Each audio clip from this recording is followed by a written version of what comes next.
13 तारीख को हमारे भाई विश्वनाथ को आप ज्यादा से ज्यादा मत दे के चुनाव जिताएं।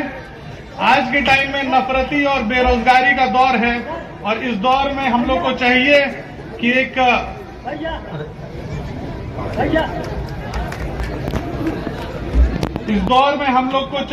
एक अच्छी सरकार बनाने की कोशिश करें 25 में, जिसकी लड़ाई हम लोग की 24 से शुरू होगी और तेजस्वी भाई को हम लोग कोशिश करना है कि 25 में मुख्यमंत्री बनाएं। उसके लिए हम लोग को इसी चुनाव से तैयारी करनी होगी। चलिए।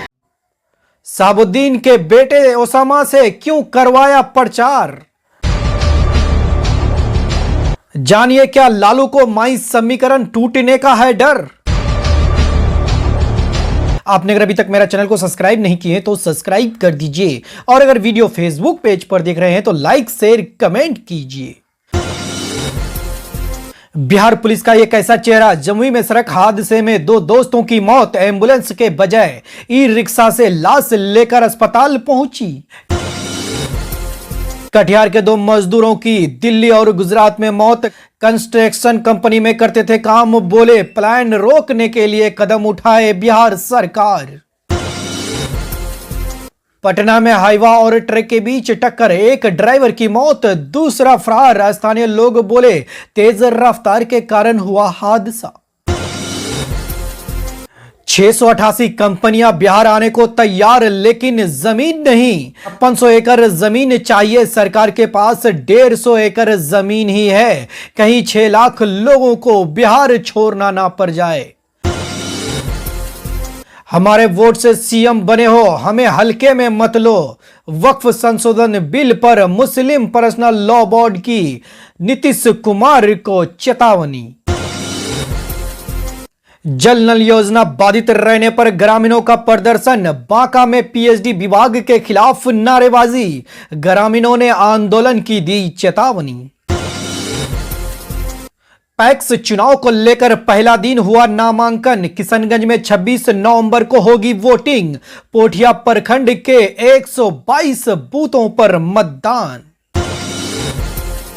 नीमचंद रोड से दिन दहाड़े बाइक चोरी, किशनगंज में घटना सीसीटीवी में हुआ कैद, पुलिस फुटेज के आधार पर आरोपी की खोज कर रही है। कुशवाहा बोले बीमार लालू से प्रचार करवा रही है आरजेडी, गया में चुनाव से पहले राजद नेता रुपया बांटते पकड़ाए गए। उपचुनाव में बेलागंज ही क्यों गए लालू यादव, शहाबुद्दीन के बेटे ओसामा से क्यों करवाया प्रचार, जानिए माई समीकरण, क्या माई समीकरण टूटने का डर, जानिए क्या लालू को माई समीकरण टूटने का है डर। बिहार के विधानसभा की 4 सीट ततरी, रामगढ़, इमामगंज और बेलागंज में उपचुनाव के लिए मतदान 13 नवंबर को होना है। 11 नवंबर को उपचुनाव का आखिरी दिन था। बेलागंज सीट से आरजेडी प्रत्याशी के पक्ष में वोट मांगने पार्टी के सुप्रीमो लालू प्रसाद यादव पहुंचे। इससे पहले तेजस्वी यादव ने यहां चुनाव प्रचार के लिए मोर्चा संभाल रखा था। लालू प्रसाद के चुनावी सभा में जाने से अब राजनीतिक गलियारों में इस बात की चर्चाएं शुरू हो गई है कि चारों विधानसभा उपचुनाव में से चुनाव प्रचार के लिए लालू प्रसाद ने बेलागंज ही क्यों चुना। क्या बेलागंज में जदयू की जीत हार बिहार में आगे की राजनीति तय करेगी। क्या नीतीश कुमार लालू प्रसाद के गढ़ को तोड़ना चाहते हैं। चारों सीटों में से बेलागंज की सीट ही ऐसा सीट है जिस पर जदयू चुनाव लड़ रही है। बाकी 3 सीट पर बीजेपी मैदान में है। बेलागंज से जदयू ने मनोरमा देवी को उम्मीदवार बनाया है। सुरेंद्र यादव यहां से 8 बार विधानसभा चुनाव जीतने के बाद अब जहानाबाद से सांसद हैं। 2024 में उनके सांसद बनने के बाद यह सीट खाली हो गई है।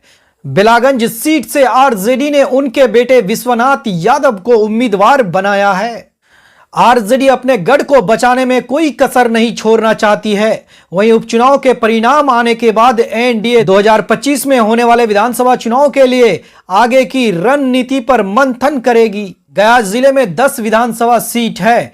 इसमें से 5 सीट पर राजद का कब्जा है, बाकी 5 सीट पर बीजेपी और हम के कब्जे में है। जेडीयू की जीत बेलागंज से होती है तो गया जिले की राजनीति में जदयू की एंट्री हो जाएगी।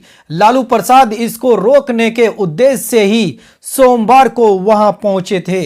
2020 के विधानसभा चुनाव में शेरगाठी, बोधगया, बिलागंज, गुरुआ और आंतरी विधानसभा से राजद की जीत हुई थी। वही टेकड़ी इमामगंज में हम पार्टी, तो गया टाउन और वजीरगंज में बीजेपी जीती थी। इस लिहाज से गया जिले में राजद मजबूत स्थिति में है। गया, जहानाबाद और औरंगाबाद की बात करें तो गया से हम पार्टी के जीतन राम मांझी सांसद हैं, जबकि जहानाबाद से राजद के सुरेंद्र यादव और औरंगाबाद से राजद के अभय कुशवाहा सांसद हैं। ऐसे में जदयू की उम्मीदवार मनोरमा देवी वैसे बनिया और सवर्ण का वोट ट्रांसफर कर पाती है या नहीं, ये देखने वाली बात होगी। बताया जा रहा है कि बेलागंज की सीट नीतीश कुमार के लिए प्रतिष्ठा की सीट बन गई है और बीजेपी के लिए परीक्षा भी है। अब नीतीश कुमार बेलागंज के गढ़ को तोड़ने में लग गए हैं। उन्होंने राजद के सुरेंद्र यादव के बेटे विश्वनाथ के खिलाफ बाहुबली बिंदी यादव की पत्नी मनोरमा देवी को टिकट दिया है। वो 2 बार एमएलसी भी रह चुकी हैं।